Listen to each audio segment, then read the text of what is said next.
안녕하십니까. 랜드프로 전국 모의고사 1회 부동산학개론 해설 강의를 시작해 보도록 하겠습니다. 지금까지 공부하시느라 고생이 많으셨고요. 공부가 11월 달부터 시작해서 열심히 따라오신 분들은 오늘 문제가 굉장히 쉽게 느껴지셨을 거고, 아닌 분들은 시작한 지 얼마 안 되신 분들은 좀 어렵게 느껴지시기도 하셨을 거예요. 근데 어차피 진행하는 과정이 있는 거니까 우리의 목표는 올해 이제 10월 달에 최종적으로 공인중개사 시험에서 합격하는 거잖아요, 여러분. 그 길을 향해서 우리가 달려가는 거라고 생각해 주시고, 준비하는 과정이라고 생각하시고, 이 문제가 왜 맞는지, 왜 틀렸는지 각각의 지문들도 정확하게 한번 익히는 과정으로 한번 생각해 보도록 하겠습니다. 자, 이제 1번부터 볼게요, 여러분. 토지의 특성에 관한 설명으로 틀린 것을 골라라, 이렇게 나왔네요. 그럼 이 문제를 딱 받아들였을 때 틀린 것을 찾으라고 했다는 걸 기억하고 문제를 풀어야죠. 그래서 1번을 봤더니 영속성으로 인해 원칙적으로 감가상각이 적용되지 않는다. 토지는 달아 없어지지 않죠. 그래서 비소모성, 감가상각이 적용되지 않네요. 2번, 부동성, 위치의 고정성으로 인해 부동성이 딱 뜨면 얘는 지역이라는 단어가 나온다는 얘기를 했습니다. 그래서 지역간, 지역별, 지역에 국한된다, 이런 표현. 그 다음 지방세인데 지역세라고 생각하면 쉽다는 얘기를 했었죠. 그래서 부동성으로 인해 부동산 활동 현상이 국지화된다. 국지화 떴네요. 네, 3번. 부증성은 생산할 수 없다라는 데 포인트가 있었어요. 그래서 부증성의 특성 때문에 물리적 토지의 절대량은 한정되어 있습니다. 인간이 점점 늘어나면 상대적 희소성이 커져서 지가가 매우 높이 올라가죠. 서로 사기 위해 경쟁하니까. 그러면 땅값을 높게 지불하고 샀다면 그 땅에서 뽕을 뽑겠다는 생각이 들까요? 그러니까 자본과 노동을 좀 더 많이 투입하겠죠. 단위 토지 면적당 투입되는 자본과 노동의 양을 토지 이용의 집약도, 집약도가 높게 이용되는 게 집약적 이용 맞죠. 얘는 층수가 올라가는 거라고 보시면 된다고 말씀을 드렸습니다. 그 다음 4번, 인접성으로 인해 부의 외부 효과가 발생한다. 외부 효과는 어떤 한 사람의 경쟁이가 아무 관계없는 제3자에게 옆에 붙어 있다는 이유만으로, 그 다음 움직이지 못한다는 이유만으로 영향을 끼치는 것. 얘가 외부 효과였습니다. 그래서 시장에서 대가를 주고받지 않을 때 외부 효과였죠. 그래서 정이든 부든 인접성 때문에 발생하는 게 맞네요. 그 다음 부동성도 마찬가지고요. 그 다음 5번에 개별성으로 인해 해야 되는 건 우리는 감정평가에서 개별 분석을 하는 거죠. 지역 분석을 통해서 우리는 그 지역 내의 가격 수준대를 알 수 있는데, 한 지역 내에 비슷한 가격 수준대가 형성됐던 이유는 인접해 있기 때문에 인접한 부동산들끼리는 경제적 대체관계 성립, 경쟁이 이루어져서 비슷한 가격 수준대가 형성되더라. 기억나셔야 됩니다. 그 다음 지역 내에서 꼼짝 말아 움직이지 못하는 성격, 부동성 때문에 하는 게 지역 분석이었죠. 그러니까 개별 뜨면 개별 분석하는 거예요. 그래서 5번이 틀렸네요. 그 다음 2번, 다음 중 틀린 것은 모두 몇 개입니까? 이렇게 나왔네요. 첫 번째, 공한지가 나왔어요. 공 한 개 더 붙기를 기다리는 토지는, 그래서 방치해두는 토지는 내가 1,000만 원 주고 샀는데 1억이 되기를 기다리는 게 공 한 개 더 붙기를 바라는 거잖아요. 걔는 투기 목적의 땅이었죠. 그래서 지가 상승을 목적으로 일부러 방치한 토지를 말한다. 맞네요. 그래서 공한지는 맞고, 두 번째 맹지는 타인의 토지에 둘러싸여 도로에 접하고 있지 않은 토지를 말한다. 그래서 맹지는 도로에 직접 접하는 면이 없는 토지였죠. 약점이 있었죠. 건축할 수 없더라, 그 상태 그대로는. 그래서 맹지의 가격은 다른 토지의 가격보다는 좀 더 낮게 평가되는 게 일반적이라고 말씀을 드렸습니다. 당연히. 그 다음 필지는 하나의 지번을 가진 토지 등기의 한 단위를 말한다. 그래서 소유권자가 한 명이면 그때 필지, 한 명의 소유로 법률상 등록이 되는 걸 필지라고 했었죠. 그래서 이 필지는 합병될 수도 있고 분할될 수도 있었기 때문에 합필, 분필 기억나실 거예요. 그래서 3천만 필지 정도에서 왔다 갔다 한다는 말씀을 드렸죠. 지금 이 순간에도 필지의 숫자는 전국 내에서 늘기도 하고 줄기도 하고 있을 겁니다. 네. 그래서 법률상의 A는 등록 단위였어요. 주의하실 건 법률상의 면적 단위는 제곱미터지 필지가 아니죠. 그 다음 후보지는 동일 대분류 상호 간에 전환 중인 토지를 말한다. 크게 바뀌고 있는 땅이 바로 뭐였죠, 여러분? 후보지였죠, 후보지. 그래서 건물 짓는 땅, 농사 짓는 땅, 나무 심는 땅, 크게 바뀌고 있으면 얘는 후보지. 건물의 종류가 바뀌고 있으면, 농사의 종류가 그 안에서 바뀌고 있으면, 나무의 종류가 그 안에서 바뀌고 있으면 이행지였어요.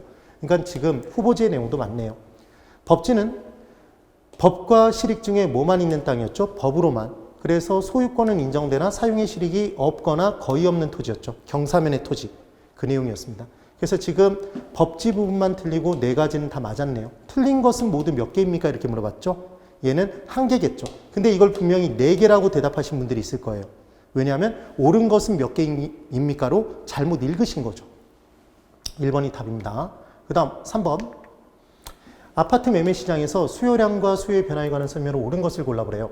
그러면 우리는 수요의 변화와 수요량의 변화를 구분하는 공부를 할 때 다 수요의 변화, 다 곡선 자체의 변화라고 대답하시라는 말씀을 드렸습니다. 그렇게 대답하실 준비를 해야 된다고 말씀을 드렸던 거죠. 왜냐하면 다 해당제와 가격 이외의 것일 테니까.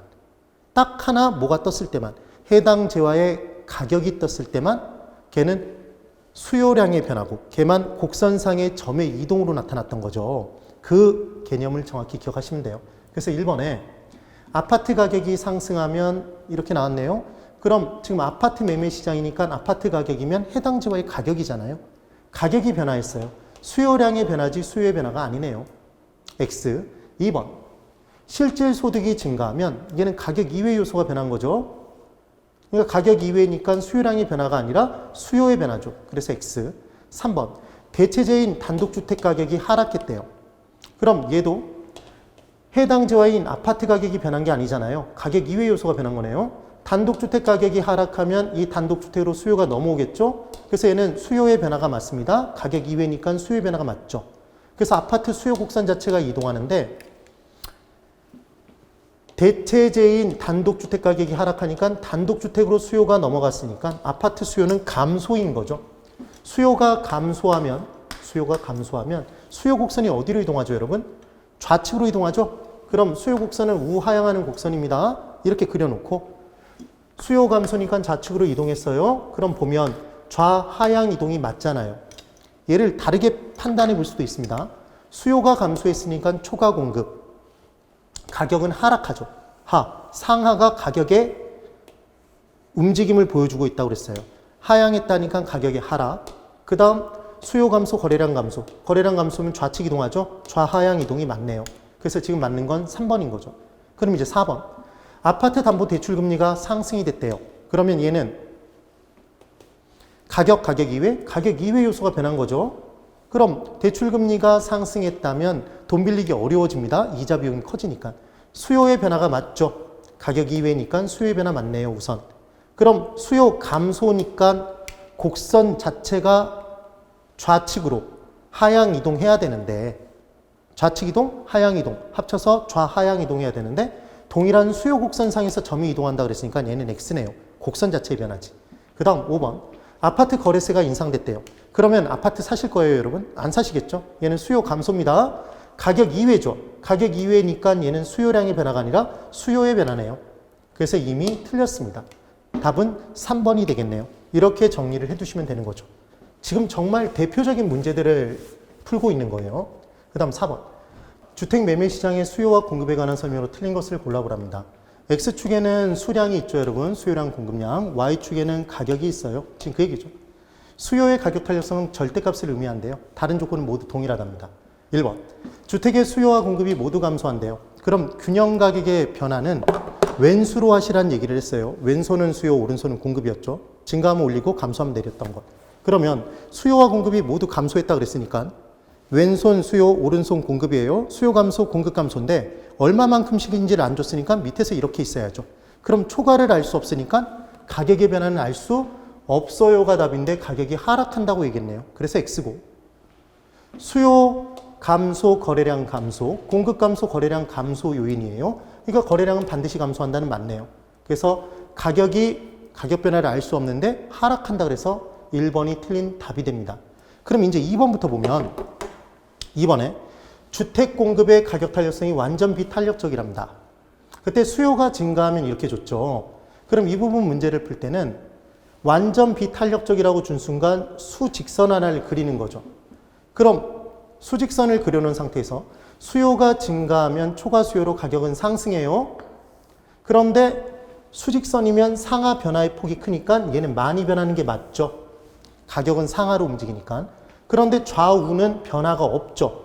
수직선이니까. 그래서 균형 거래량은 불변이 된다. 맞는 문장이 되네요.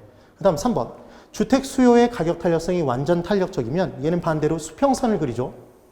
그럼 수평선은 좌우 변화는 크지만 거래량의 변화는 많이 변해요.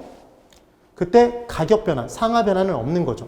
그럼 원래는 공급이 증가하면 초과 공급으로 가격은 하락해야 되는데 얘는 수평선이니까 지금 수요 곡선 자체가 수평선상에서 움직여서 가격 변하지 않는다는 거죠. 가격은 불변, 거래량은 공급 증가, 거래량 증가인데 좌우 변화가 크다, 많이 증가가 많네요. 그 다음 4번. 주택 수요가 증가하면 공급이 비탄력적일수록 이렇게 나오면 어떻게 푸시라고 그랬죠? 얘를 B를 이렇게 내려주시라고 그랬죠? 그러면 주택 수요 증가하면 초과 수요로 가격은 상승합니다. 그때 비탄력적이면 상하 변화가 크잖아요. 그래서 더 크게 상승한다가 맞네요. 그 다음 5번. 주택의 수요 가격 탄력성이, 주택 수요의 가격 탄력성이 1보다 작은 경우. 1보다 작은 경우란 얘기가 이게 비탄력적이란 얘기잖아요. 그럼 수요자가 비탄력적이라면, 수요자가 힘이 약하다라면 공급자는 윽박 지른다, 아양 떤다? 윽박 지르면 뭔가를 뺏어낼 수 있다고 그랬죠? 그래서 가격 인상 정책을 펼치더라. 이 내용이 되네요.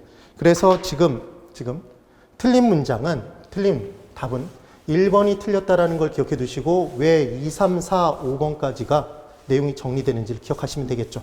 실제 시험장에서 문제를 푸실 때는 당연히 4번에 1번만 딱 확인하신 다음에 2, 3, 4, 5번 보기를 보시면 안 됩니다. 그 다음 5번. 다음 조건에서 A지역 아파트 시장이 T 시점에서 T 플러스 1 시점으로 변화될 때 균형 가격과 균형량의 변화는 얼마가 됩니까? 단 주어진 조건 하에 P는 가격, QS는 공급량, QD1, QD2는 수요량이다 이렇게 문제를 준 거예요. 그러면 여러분 균형은 무엇과 무엇이 같은 게 균형이었죠? 수요량과 공급량이 같은 게 균형이잖아요. 그래서 우리는 QD와 QS를 각게 놓고 풀면 되죠. 그럼 이 둘을 각게 놓고 푼다는 얘기는 이 둘을 각게 놓고 푸는 게 되는 겁니다. 그래서 원래는 3P는 첫 번째는 3P는 1600 마이너스 P 이렇게 해서 문제를 풀어야 되겠죠. 그래서 P가 마이너스 P가 넘어가면 플러스 P가 되겠죠. 그럼 4P는 1600이 될 거예요.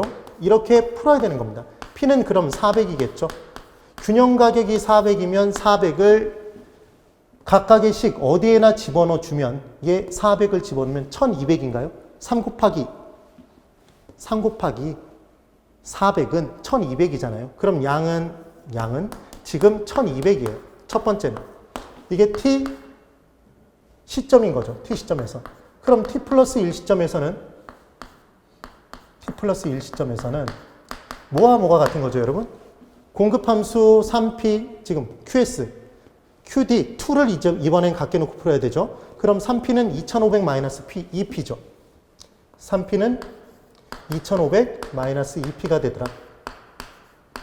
그럼 마이너스 P가 넘어가면 얘는 플러스 5P가 되겠네요.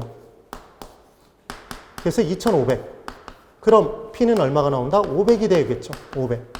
그럼 P500을 3P에 대입시켜주면 그때 양이 나오죠. 균형 가격을 대입시키면 균형 거래량이 나오는 겁니다. 그럼 대입시켜주면 얘는 양은 1500이 나오겠네요. 그래서 가격은 얼마만큼 상승했고 100만큼 상승했고 량은 지금 300만큼 증가했다. 이게 답이 되겠네요. 그래서 답이 지금 2번이 답이 되는데 이 문제를 이렇게 풀면 시간이 조금 오래 걸려요. 그래서 얘를 보자마자 바로 풀 수 있는 방법.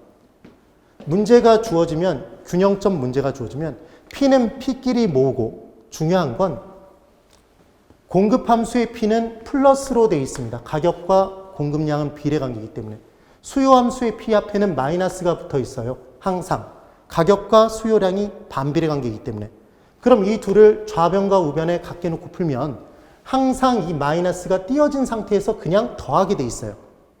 되세요? 그러니까 P끼리 모으되 3P 마이너스 P가 아니라 3P 1P인 거죠. 더하면 얼마가 된다? 4P. 그 다음 숫자는 큰 숫자에서 작은 숫자를 빼는 건데 지금 보니까 숫자가 하나밖에 없잖아요. 그럼 4P는 1600이네요. P는 400. 그럼 3P, 2P 더하면 5P. 5P는 2500. P는 500. 이렇게 문제를 간단하게 푸실 수 있다는 얘기죠. 되실까요? 꼭 정리해 보셔야 됩니다. 그 다음 6번. 어느 지역의 오피스텔에 대한 수요의 가격 탄력성은 0.8이고 소득 탄력성은 0.5이다. 지금 탄력성을 두 개를 줬네요. 가격 탄력성과 소득 탄력성. 그럼 뭐가 기억나시면 되냐면 가격 탄력성에는 가격을 곱해주고 만약에 가격 탄력성에 소득을 곱하고 있으면 나는 지금 정상적으로 풀고 있나를 생각하시면 돼요. 그래서 가격 탄력성에는 가격을 곱하고 소득 탄력성에는 뭘 곱할까요? 소득을 곱하겠죠. 그래서 지금 오피스텔 가격이 10% 상승함에 따라 동시에 소득이 변화하여 전체 수요량이 2% 증가했대요. 이때 소득의 변화율은 어떻게 됩니까? 이렇게 문제를 준 거죠. 그럼 이 문제를 풀 때 어떻게 풀어주시면 되냐면 지금 가격 변화율 찾아내 주는 거죠. 가격은 10% 상승했대요. 가격 탄력성 0.8이랍니다. 그러면 가탄의 가격을 곱하는 거죠. 곱하면 얼마죠? 8%죠. 근데 중요한 건 가격이 상승되면 수요량은 반비례 관계니까 증가 감소, 감소가 되겠죠. 마이너스 8%라는 것만 안 헷갈리시면 돼요. 그런데 가격 상승과 함께 소득이 동시에 변해서 전체 수요량은 2% 증가로 끝났답니다. 지금 가격 변화에 따라 수요량이 마이너스 8% 변화하는데 소득 변화에 따라 또 수요량이 변하잖아요. 걔를 더했더니 전체는 2% 증가래요. 그럼 당연히 이 소득 변화에 따른 수요량의 변화는 플러스 10%가 되겠죠. 이게 넘겨주면. 그럼 지금 소득 변화에 따른 수요량의 변화율이 10%로 나온 순간 이게 수요량이에요. 그래서 수요량이 딱 주어지면 얘는 무조건 뭐 해주면 되냐면 수나를 기억해 두시면 돼요. 수요량이 주어지면 소득으로 나누거나 소득 탄력성으로 나누게 돼 있지 절대로 곱하기로 들어갈 수가 없어요. 그래서 MM으로 수나씨를 기억해 보시면 됩니다. 뭐라고 기억한다? 수나.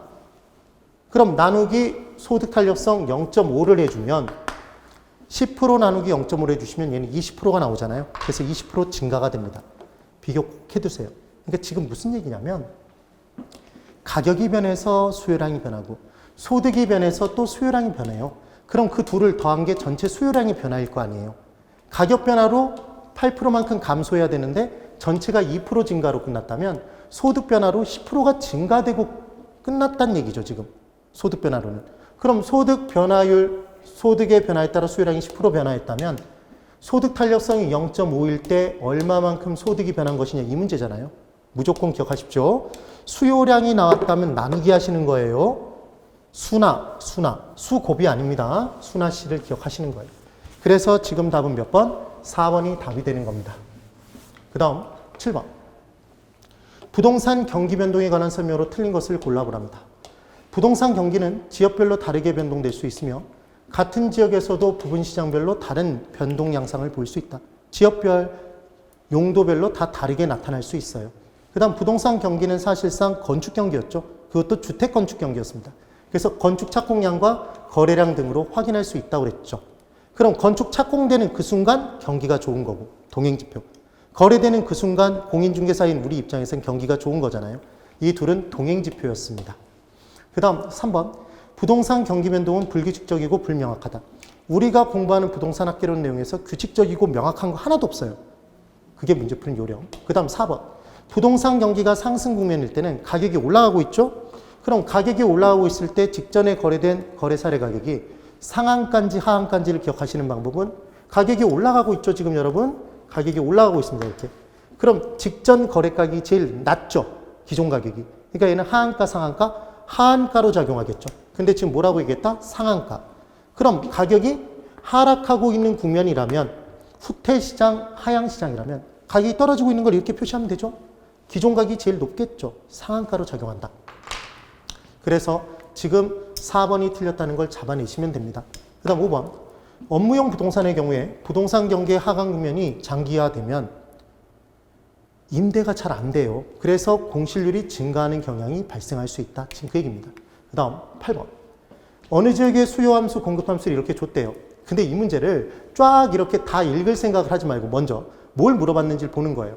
그럼 항상 문제를 푸실 때 이렇게 문제가 장편 소설이면 앞에서부터 쭉 읽지 마시고 그럼 뭐가 뭔지 정확히 알지 못한 상태에서 문제를 읽는데 시간을 허비하게 돼요.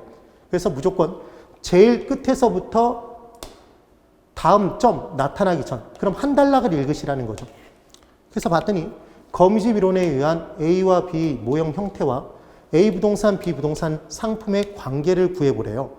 그럼 우리는 뭐가 기억이 나냐면 수탄수가 기억나세요? 이것만 기억하시라고 그랬죠? 수탄수만. 수요가 더 탄력적이면 수렴형이 되고 공급이 더 탄력적이면 발산형, 같으면 순환형으로 돌고 돈다. 기억나시죠? 그리하여 뭐만 기억해 두시면 되냐면 탄, P만 기억하시면 되잖아요. P 앞의 개수가 바로 탄력성이다라는 걸 기억해 두시는 겁니다. P 앞의 개수가. 그래서 우리는 QD나 QS 앞에 있는 개수로 이 앞에 2가 붙었다 2로 나누고 이 앞에 3이 붙었다 3으로 나눠줘서 이 부분도 나눠주면 탄력성이 나오게 돼 있어요. 그래서 항상 QD와 QS 앞을 1로 만들었을 때 P 앞에 있는 개수가 탄력성이라는 걸 기억해 두시면 됩니다. 그럼 비교를 해볼게요. 바로. 그럼 지금 보셨을 때 수요 함수를 이렇게 줬죠. 첫 번째 A 부동산 상품 시장에서는. 그럼 QD 앞이 1이 아니라 2잖아요. 그럼 양변을 2로 나누겠죠. 그럼 2로 나누면 얘는 2분의 1이죠. 2분의 1. 되셨나요? 플러스 마이너스는 따질 필요가 없다고 그랬어요. 그래서 얘는 2분의 1이고 얘 2로 또 나눠주죠. 그래야 1이 되니까 그럼 얘도 2분의 1이죠. 맞나요? 그럼 2분의 1 똑같죠. 탄력성의 크기가. 수요와 공급이. 고로 얘는 뭐가 될까요? 순환형이죠. 순환형.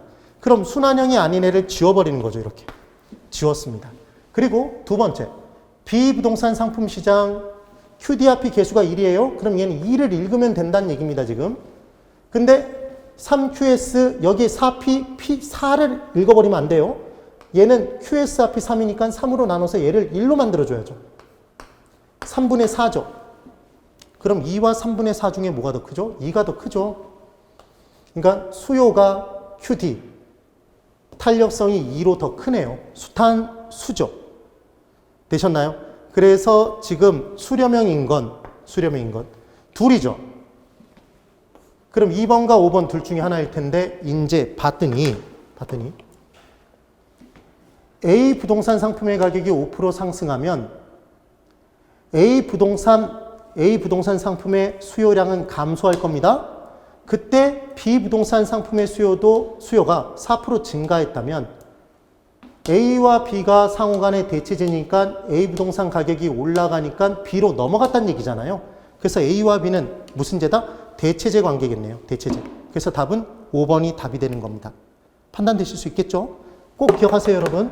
탄력성 부분의 내용을 함수로 줬을 때는 QD와 QS 앞에 개수를 1로 만들어주고 그때 P 앞에 있는 게 탄력성이라는 것만 읽어주시면 이 문제를 정확히 푸실 수 있다는 얘기입니다. 꼭 정리를 해두세요. 이 기울기 구하는 것보다 훨씬 쉬워요. 수탄수를 기억해 두시는 겁니다. 그 다음 9번. 주거분리에 관한 설명으로 틀린 것을 골라보래요. 1번. 고소득층 주거지와 저소층의 주거지가 서로 분리되는 현상이다. 고소층의 주거와 저소층의 주거가 분리되는 것. 이게 외부 효과에 의해서 발생하죠. 고소득층은 부의 외부 효과를 차단하기 위해서 자기들끼리 몰려 살고, 저소득층은 고소득층과 어울려 살고 싶지만 붙여주지 않으니까 자기들끼리 몰려 사는 거죠. 그 다음 2번.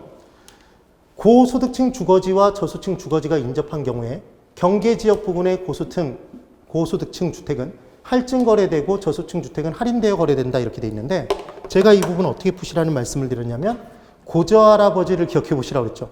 증조위가 고조죠. 그래서 고저할아버지 이렇게 딱 적어놓고 경계지역에서는 가치가 어느 정도 비슷해진다. 그럼 높은 건 낮아져야 되고 낮은 건 높아져야 된다는 말씀드렸죠. 그리하여 경계지역의 고가주택은 옆에 있는 저소득층 주택의 저가주택의 부의 외부 효과로 할인 거래되고 마이너스니까 경계지역의 저가주택은 옆에 있는 고가주택의 정의 외부 효과로 다른 저가주택들보다 할증 거래되더라. 그래서 지금 높은 건 낮아져야 되고 낮은 건 높아져야 되는데 반대로 돼 있네요. 그래서 2번이 틀린 답. 그 다음 3번. 고소득층은 다른 요인이 동일할 경우 부의 외부 효과를 제거하고자 저소층 주거지와 멀리 떨어져 거주하려고 한다. 맞죠? 네. 그 다음 4번. 고소층 주거지와 저소층 주거지가 인접한 지역에서는 경계지역에서 고가주택이 저가주택으로 저가주택이 고가주택으로 바뀌어지는 최초 현상이 나타날 수 있죠. 얘가 침입이었죠.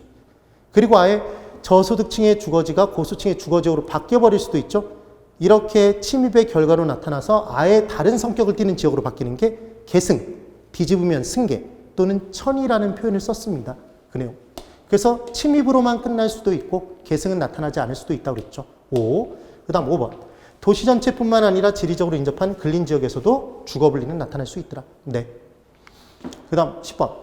복합 쇼핑몰 개발 사업이 진행된다는 정보가 있다.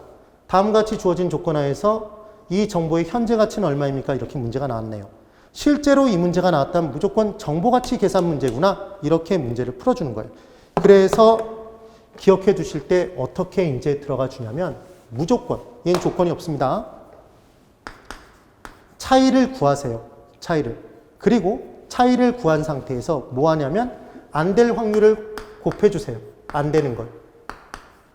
뭐가 안 되는 거냐면 할인이 안 되는 거예요. 할인이. 그래서 큰 금액에서 작은 금액을 빼시는 겁니다.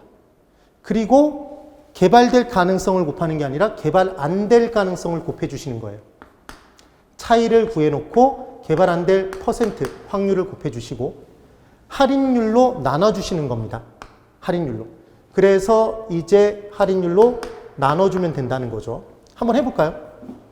원래는 개발됐을 때 확실성화의 현재 가치를 구하고 불확실성화의 현재 가치를 가중평균에서 구해야 되는데 이 부분의 계산 문제 이렇게 풀면 정말 빨리 풀 수 있어요. 빼볼게요. 3억 3천에서 2억 2천을 빼는 거예요. 항상 이 문제는 패턴이 똑같습니다.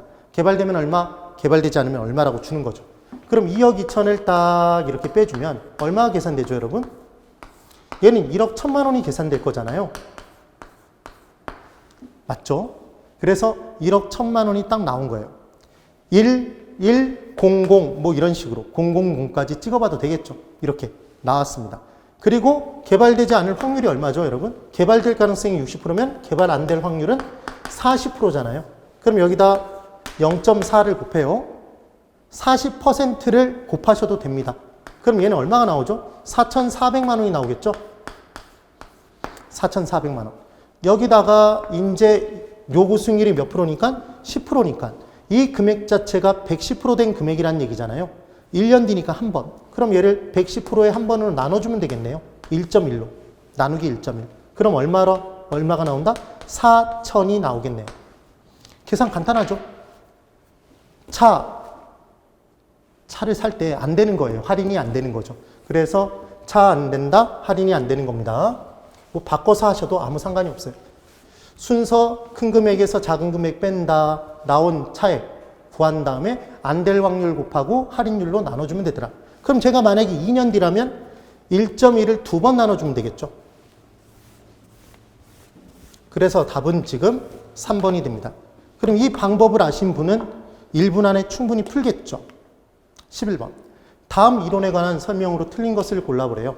1번. 레일리의 소매인력 법칙이죠.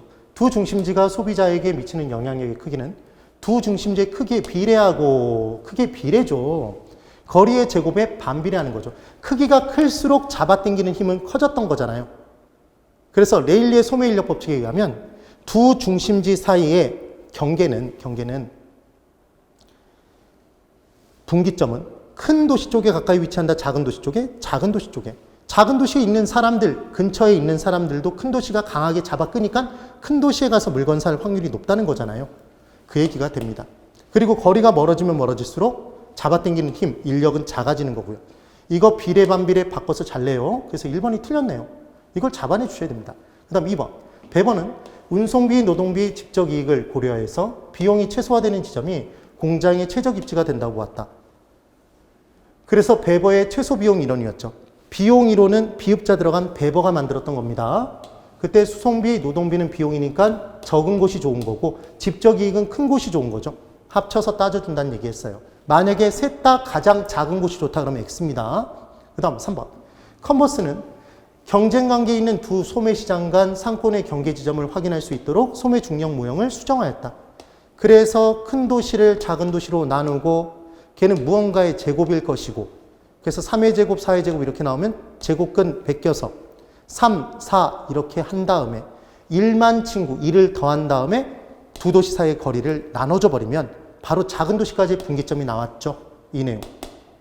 그 다음 4번. 허프는 소비자가 특정 점포를 이용할 확률은 소비자와 점포와의 거리, 경쟁 점포의 수. 그래서 경쟁 점포 수가 많으면 많을수록 분모로 들어가는 수치가 커지잖아요. 그렇겠죠. 그래서 해당 점포에 가서 물건 살 확률은 그만큼 줄 겁니다.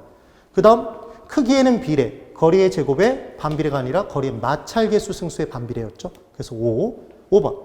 크리스탈로는 중차원 중심지가 고차원 중심지 쪽으로 위치할수록 흡수하는 저차원 중심지의 수가 줄어든다고 보았다. 이거 어떻게 기억하시면 되냐면 중차원 중심지는 동네에 있는 한라마트, 금강마트 등 정육 코너, 수산물 코너가 별도로 있는 대형 마트라고 보시면 돼요. 대형 마트.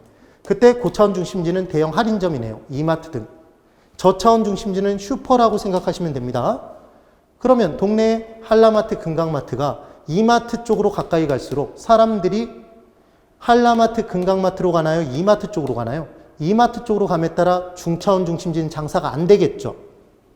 그렇죠? 흡수하는 저차원 중심지가 줄어듭니다.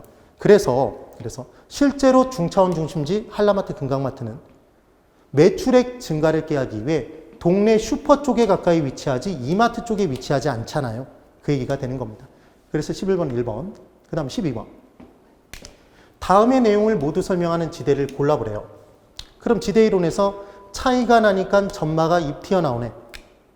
차익지대설 리카르도, 점 절대지대설 마르크스, 입지교차 지대설 또는 위치지대설 티넨 기억나시면 돼요.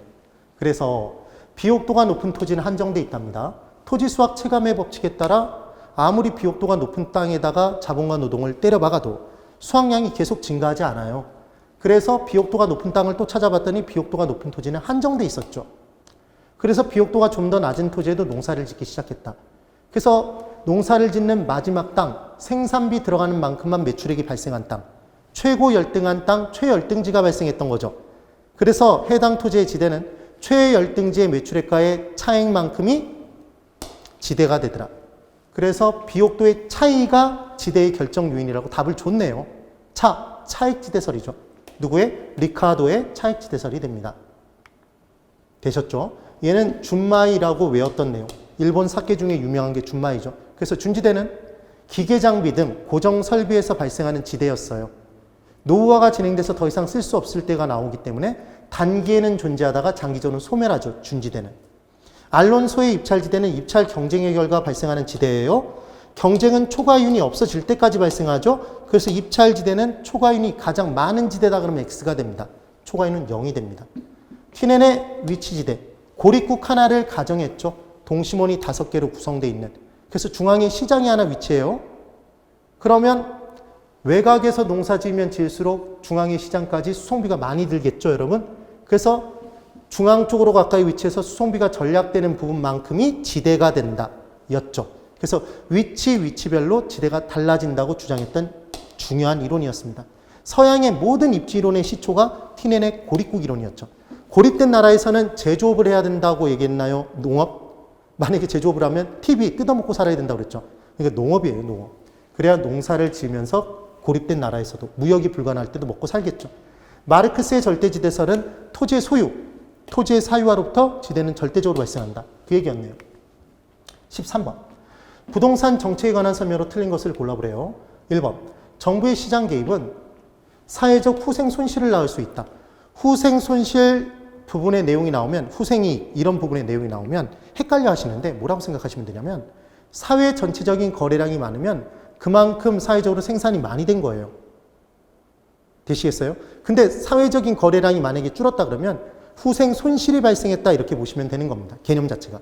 그렇게 생각하면 굉장히 쉬워요. 그럼 정부가 시장 개입함에 따라 양도소득세 중과세를 때려버렸어요.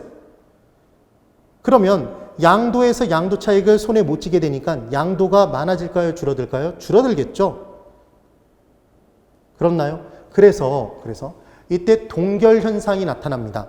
그럼 공급 동결 현상이 나타나면 공급이 줄면 초과 수요에 따라 가격은 올라가지만 거래량은 줄 거잖아요. 되시나요? 그럼 정부가 걷는 세금의 크기는 커졌지만 사회 전체적인 거래량이 줄어서 사회적 후생 손실을 낳을 수도 있다는 얘기죠. 5입니다. 2번. 토지은행 제도는 토지를 미리 비축해 두는 거예요. 지방자치단체가 비축하는 게 아니라 현행 우리나라에서는 누가 비축하죠, 여러분? LH공사였죠. 한국토지주택공사였어요. 그래서 사전에 토지를 비축해서 미개발된 토지를 저렴한 가격으로 사놓고 자신이 LH공사가 별도로 운영하는 토지들도 있겠죠. 토지은행 제도 말고. 그래서 별도의 계정으로 운영해 줘야 된다는 얘기를 했습니다. 그래서 토지시장의 안정, 수급 조절용으로 사둘 때도 있고 공공사업을 진행하기 위해서 사둘 때도 있대요.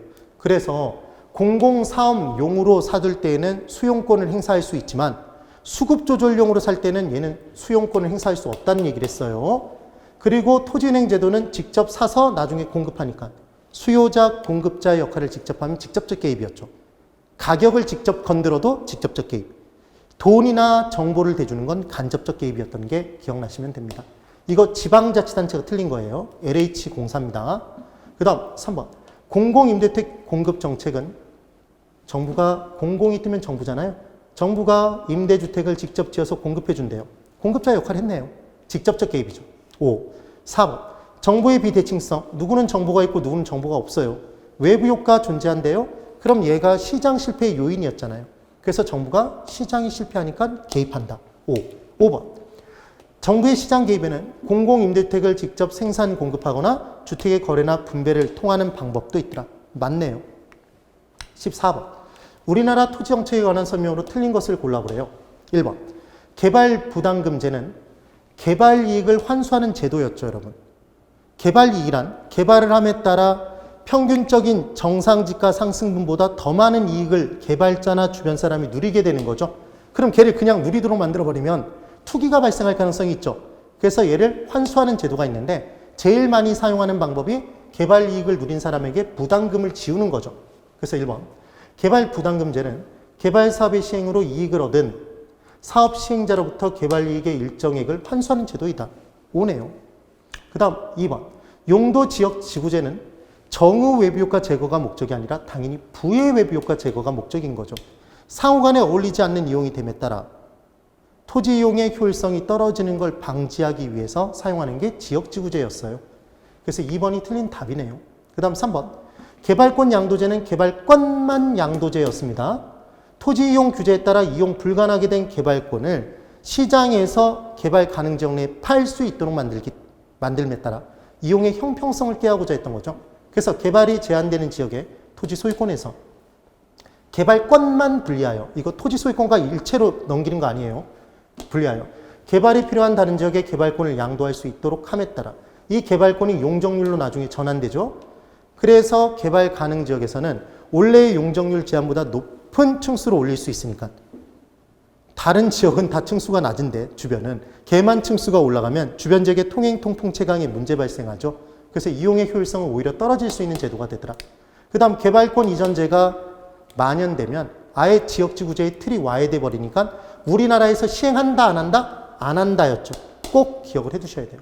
그래서 이용의 형평성을 도모하는 정책은 맞고요. 그 다음 4번. 부동산 가격 공시제도 개별 공시지가가 있어요, 여러분. 개별자가 들어간 것만 다 시장군수구청장이 정하고 이의신청도 시장군수구청장에게 하죠. 기억해 두셔야 돼요. 그래서 개별 공시지가는 시장군수구청장이 공시하는 게 맞네요. 표준지 공시지가는 누가 하죠, 여러분? 그럼 국장이겠죠, 국장. 그 다음 5번. 토지 선매제도에 있어서 시장군수구청장은 토지거래 계약 허가를 받아 취득한 토지를 그 이용 목적대로 이용하고 있지 아니한 토지는 얘를 팔고 떠나도록 만들어야 되잖아요. 근데 아무에게나 팔 수 있도록 만들어주는 게 아니라 먼저 우선 협상자를 정해주는 거죠. 그 선매자에게 우선적으로 협의 매수할 수 있게 돼 있다. 그래서 이 선매자는 공사 등이 해당이 되겠죠. 그 내용이 됩니다. 이거 강제 수용 아니에요, 여러분. 그래서 협의 매수라는 걸 꼭 기억해 두시는 겁니다. 14번은 2번. 그 다음 15번. 부동산 조세 정책에 관한 설명으로 틀린 것을 이번엔 골라보래요. 1번. 토지 이용을 특정 방향으로 유도하기 위해서는 바람직하게 이용하고 있으면 세금 깎아줘야 되고 바람직하지 못하면 세금을 많이 때려버려야 되겠네요. 그래서 정부가 토지 보유세를 부과할 때 토지 용도에 맞게 서로 다른 세금을 부과해야 되는 겁니다. 서로 동일한 세금을 부과한다 그러면 X예요. 2번. 임대주택의 재산세가 중과되면 임대인 입장에서는 공급비용이 증가된 효과가 발생했잖아요. 그럼 이 공급비용 증가된 만큼을 자기 혼자 부담하고 싶을까요? 떠넘기고 싶을까요? 떠넘기고 싶겠죠. 수요자에게. 임대료의 상승으로. 그때 떠넘겨지는 정도는 수요와 공급의 상대적 탄력성의 크기, 상대적인 힘의 크기에 따라 달라진다는 얘기를 했습니다. 그래서 탄력적일수록 힘이 세기 때문에 수요가 비탄력적이면 수요자가 힘이 약하니까 수요자가 더 많이 부담. 수요가 완전 비탄력적이면 수요자가 전액 부담. 힘이 하나도 없으니까. 공급이 탄력적이면 상대적으로 힘이 약한 수요가 더 많이 부담. 이런 식으로. 그래서 증가된 세금은 수요와 공급의 상대적 탄력성의 크기에 따라 임대인과 임차인의 부담 정도가 달라진다. 5조. 3번. 주택의 보유세 증가는 주택을 사놓으면 보유세를 많이 내야 된대요. 그래서 재산세, 종부세 등을 많이 내야 된다면 주택을 소유하려 들까요?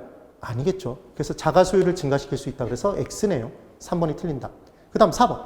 주택의 취득세율을 높이면 취득 당시 세금 부담이 커지잖아요. 그러면 당연히 수요 비용이 커지니까 줄어들겠네요. 5번.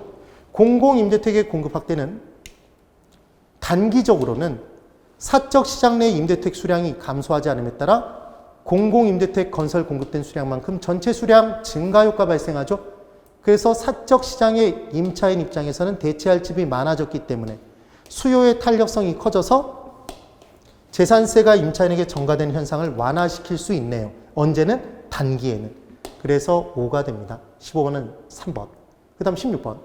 임대주택에 대한 설명으로, 정책에 대한 설명으로 틀린 것을 골라보래요. 1번. 임대료 보조 정책은 저소득층의 실질 소득 향상에 기여할 수 있다. 이렇게 나왔어요. 임대료 보조를 해주면 저소득층의 실질적인 소득이 증가되는 거죠. 내가 소득이 100만 원이었는데 정부가 20만 원 보조를 해줬어요. 그럼 120만 원으로 실질적인 소득이 증가된 효과가 발생한 거잖아요. 지금 그 얘기죠. 2번. 임대료 상한을 최고가격제죠. 균형가격 이상으로 규제하면 얘는 아무런 효과도 없었던 거 기억나세요? 그래서 분양가 규제, 임대료 규제는 정부가 딱 지켜봤더니 시장에서의 분양가가 지나치게 높아서 임대료가 지나치게 높아서 수요자, 임차인이 피해를 입으니까 공급자 보고 너희들 아무리 임대료를 높게 받아도 분양가를 높게 받아도 원래 분양가보다 임대료보다 낮은 수준으로 받아라 그 얘기잖아요. 그래서 낮은 수준으로 끌어내릴 때 변화가 생기죠. 높은 수준을 규제하면 시장 가격에 변화 없어서 아무런 변화도 없다가 답이에요. 근데 임대주택의 초과 수요 현상을 초래할 수 있다 그러니까 X네요. 3번. 임대료 보조 정책은 장기적으로 임대주택의 공급을 증가시킬 수 있다. 임대료 보조받으면 단기에 누가 초과이익 누리죠? 임차인에게 줘서 유효수요 증가돼서 임대료 올라가면 단기에 쪽 빨아먹는다. 누가? 기존의 임대인이. 기존 임대인에게 보조를 해주면 공급비용 감소 효과 발생하죠? 그만큼 초과이익 누리죠? 그럼 기존 임대인이 초과이익 누리는 거 보면 경쟁 나타나서 신규 공급은 증가되더라. 만약에 헷갈리시면 임대인은 보조받은 금액을 자기가 받을 거 아니에요. 결과적으로는. 그럼 좋을까요? 그래서 휴대폰 보조금이 지급되면 휴대폰 시장의 휴대폰 공급량 증가하죠, 여러분. 그 얘기입니다. 4번. 정부의 규제 임대료가 균형 임대료보다 낮아야 맞게 규제한 거죠. 저소득층의 주거비 부담 완화 효과를 기대할 수 있다. 5번. 임대료 규제란 주택 임대인이 일정 수준 이상의 임대료를 임차인에게 부담시킬 수 없도록 하는 제도이다. 그래서 아무리 높게 받아도 얼마까지만 받아라 그 얘기잖아요. 그래서 최고 가격을 정해줬네요. 16번에 2번. 그 다음 17번. 용도 지역지구제에 관한 설명으로 틀린 것을 골라보랍니다. 1번. 지역지구제 실시에 따라 토지이용의 효율성이 증가하여 집가는 상승될 수 있더라. 부의 외부 효과 제거. 그래서 이용의 효율성이 높아지면 집가는 상승할 수도 있겠죠. 물론 도간 농자 중에 자연환경 보전 지역으로 묶이면 집가는 하락하겠지만 이렇게 상승할 수도 있다는 거예요. 그 다음 2번. 국토의 계획 및 이용에 관한 법령상 제2종 전용 주거 지역이래요. 그러면 2종이라고 딱 나온 순간 뭐가 기억이 나셔야 되냐면 전용 주거 지역에서는 우리는 주택의 효용성 부분에 쾌적성과 편리성을 추구하는데 일반 주거 지역은 편리하게 한다. 편리성과 관련된 내용이고 전용 주거 지역에서는 양호함, 쾌적함을 따지죠. 쾌적함을 양호함이라고 했죠. 그래서 지금 전용 주거 지역 양호함 맞아요. 그때 1종이 있고 2종이 있어요. 1종은 혼자죠. 단독. 2종은 공동이죠. 2는 공동. 그래서 2종이니까 공동주택 중심, 전용이니까 양호한 주거환경을 보호. 5네요. 그 다음 3번. 사적시장이 외부 효과에 대한 효율적인 해결책을 제시하지 못할 때 정부에 의해 채택되는 부동산 정책의 한 수단, 시장 개입 수단 중에서는 지역지구제는 각종 규제 인허가제는 토지용의 규제였죠. 5. 4번. 용도지구는 하나의 대지에 중복 지정될 수 없다. 용도지구는 학원이었죠. 학원. 그래서 학원은 여러 군데 학원을 동시에 다닐 수 있다. 네, 그렇죠. 중복 지정될 수 있네요. 4번이 틀렸죠. 용도지역은 학교란 얘기를 했습니다. 제가 용문고등학교를 다니면서 경복, 경기고등학교 이렇게 동시에 다닐 수는 없잖아요. 학교는. 근데 학교 전학 가능하죠. 그래서 용도지역에 전환은 가능할 수 있지만 중복 지정은 불가능했던 게 기억나시면 됩니다. 용도지역 중복 지정 불가. 용도지구는 학원, 중복 지정 가능. 됐나요? 그 다음 모든 토지는 용도지역이 도간농자 중에 하나예요. 그럼 그 위에 용도지구가 중첩돼서 적용되는 경우는 있겠네요. 그렇네요. 그 다음 5번. 국토의 개입 및 이용에 관한 법령상 국토는 토지의 이용, 실태 및 특성 등을 고려하여 도간농자로 용도지역으로 구분한다. 5네요. 그네요. 그 다음 18번. 부동산 투자에 따른 1년간 자기자본 수익률을 구해보랍니다. 그럼 여러분 자기자본 수익률은 지분 수익률이죠.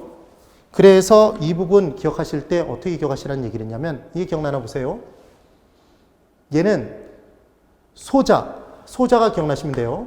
지분 수익률은 소자 이자를 내고 집으로 돌아오겠습니다. 이렇게 얘기를 했었죠. 4대부 집안의 아들이 아버지, 어머니께, 부모님께 자신을 낮춰 부르는 말이 소자잖아요. 그래서 소는 소득이득이고 자는 자본이득이었죠, 여러분. 이는 말 그대로 이자, 얘는 지분 투자이익이었습니다.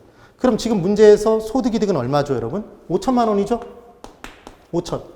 그 다음 자본이득은 전체 6억 원에서 가치 상승률이 1년간 1%니까 얘는 600만 원만큼이 증가했겠네요.